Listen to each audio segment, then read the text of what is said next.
महाकुंभ के बारे में ये बात तुम्हें बिल्कुल नहीं पता और बिल्कुल सुन के जाना, अन्यथा महाकुंभ जाना बेकार हो जाएगा। महाकुंभ केवल ये मेला नहीं है, ये सिर्फ और सिर्फ स्नान करने की जगह नहीं है, ये केवल दर्शन करने की भी जगह नहीं है, ये साधु संतों को देखने की भी जगह केवल नहीं है।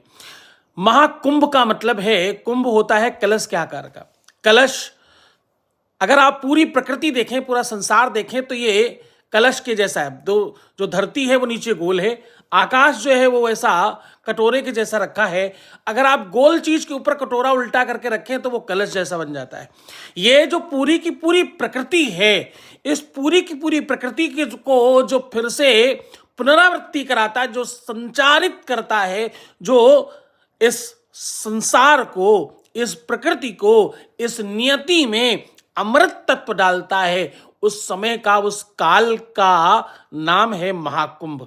महाकुंभ ये केवल कोई मेला नहीं है, ये अमृत प्राप्त करने का मेला है। अमृत किस चीज में? अमृत तुम्हारे जीवन के अच्छे पुण्यों को प्रबल करने के लिए।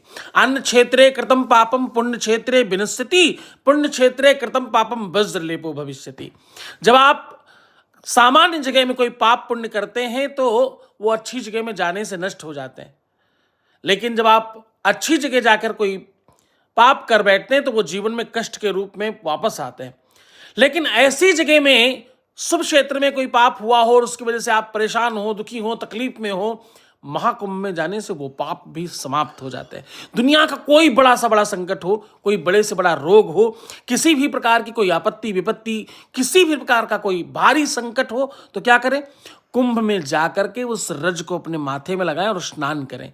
वहां जाकर समय व्यतीत करना, अनावश्यक लोगों को परेशान करना, लोगों के पीछे पीछे भागना, हाथ दिखाना, उनसे भविष्य पूछना, ये सब के लिए समय ये नहीं है। ये काल, ये मुहूर्त, ये वो टाइम जो है ना, ये महत्वपूर्ण है। इस टाइम को, इस काल को जाया नहीं करना चाहिए। यहां तो बैठकर जितना हो सके जप करो, तप करो, साधना करो, पाठ करो, गुरुमंत्र का जाप करो, परमात्मा को याद करो, भजन करो, कीर्तन करो, परमात्मा के भक्ति में रमे रहो और गुरु भक्ति करो। जीवन में जो भी कुछ प्राप्त होगा वो संतों की सन्निधि से, गुरु के आशीर्वाद से, गुरु की चरण प्रसादी से आपको प्राप्त हो सकता है।